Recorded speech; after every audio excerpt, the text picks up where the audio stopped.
לבוא להילחם איתנו בפתח תקווה, והוא נרתם בכל כוחו ומאודו, והוא שילם מחיר כבד. הוא ישב בבית סוהר 24 שעות עם אזיקים ברגליים ובידיים, כי הוא בא להילחם במושחתי השלטון. ויש לי הכבוד להזמין אותו לבמה. אלדד יניב לבמה, בבקשה.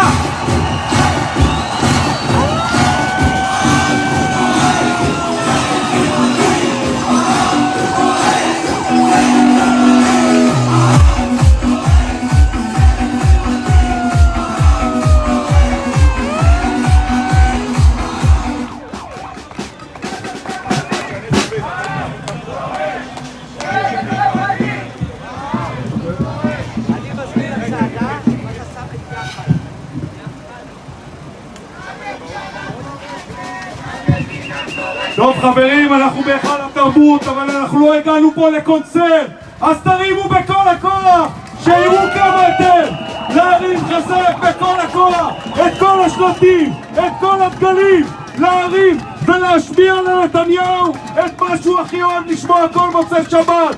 ביבי הביתה! ביבי הביתה! ביבי הביתה! ביבי הביתה! ביבי הביתה! ביבי הביתה! ביבי הביתה! ביבי הביתה! ביבי הביתה! מוצאי שבת, תרים את הקול, מוצאי שבת שמח, תרים את הקול, שישמעו את זה גם בצד השני, שכל המדינה תשמע את זה.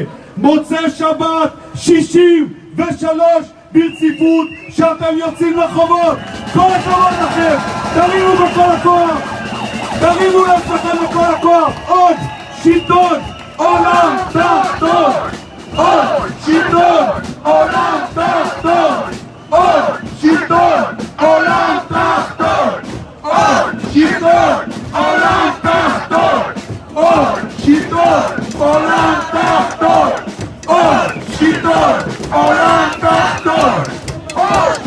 נמצא איתנו הערב בקהל כמו 63 שבועות ברציפות יורם בן זאב. הוא צנוע, הוא נמצא בתוככם, שגריר ישראל לשעבר בגרמניה, שהיה הראשון שקיבל טלפון מבחירה במועצה לביטחון לאומי מהלשכה של נתניהו, בבקשה להסתער בכל הכוח על הצוללת השישית, ואחר כך הוא קיבל טלפון ממיקי גנור והוא זרק את שניהם בכל הכוח, זרק אותם מכל המדרגות. הוא הבן אדם הראשון שקיבל את הצעת השוחד, והוא 63 שבועות איתנו בהפגנות האלה. גיבור ישראל שלא יתכופף.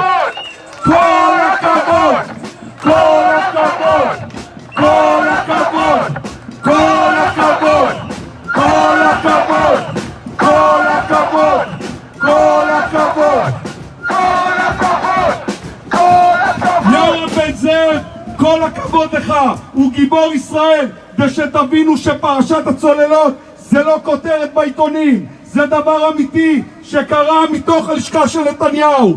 ובזכות המאבק הזה 63 שבועות ברציפות, בקרוב מאוד נתניהו יהיה ראש הממשלה הראשון במדינת ישראל שנחקר באזהרה ברכישת הנשק הכי אסטרטגי של מדינת ישראל. זה נשק שהילדים שלנו היו צריכים להיות בתוכו. בושה, בושה, בושה, בושה, בושה, בושה, בושה, בושה, בושה.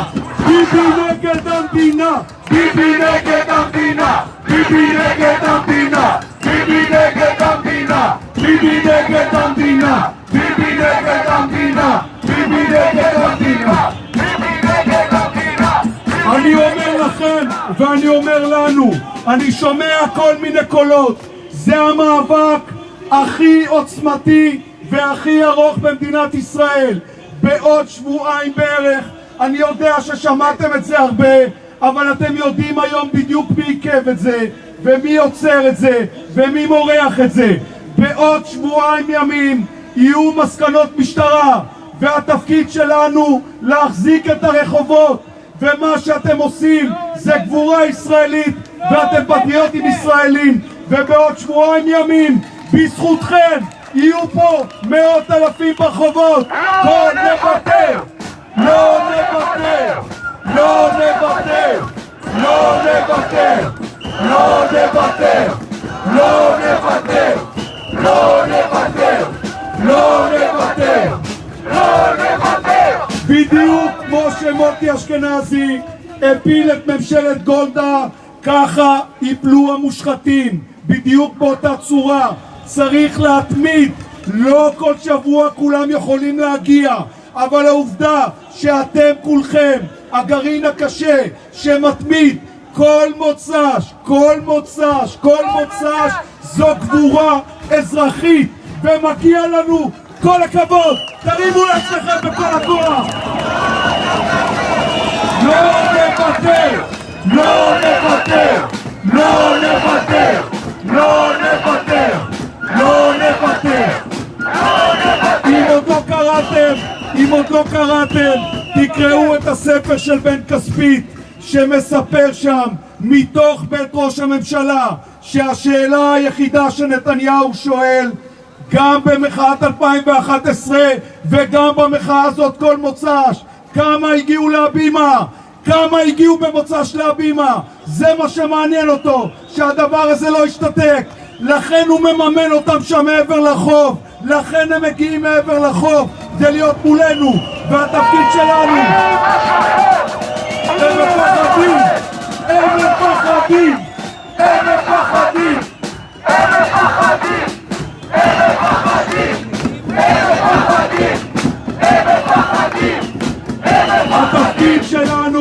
התפקיד שלנו כשאין אופוזיציה בישראל, התפקיד שלנו להיות אופוזיציה בישראל בכל הכוח ולהיות פה ברחובות ולהתמיד כל מוצאי שבת, כי בזכותכם, בזכותנו, בזכות כל הקהל הקדוש הזה יהיו פה בעוד כמה שבועות 100,000 אנשים, וזאת השפה היחידה שהכחלונים, הבנטים, השקדים וכל הפוליטיקאים הסמרטוטים מבינים. תזכרו שביום שישי לפני 10 שבועות כחלון לחץ את היד לנתניהו ואמר לו יהיה חוק המלצות מושחת, ובזכות זה שיצאנו 10,000 לרחובות הוא התקפל כמו חביתה, הוא התהפך כמו חביתה.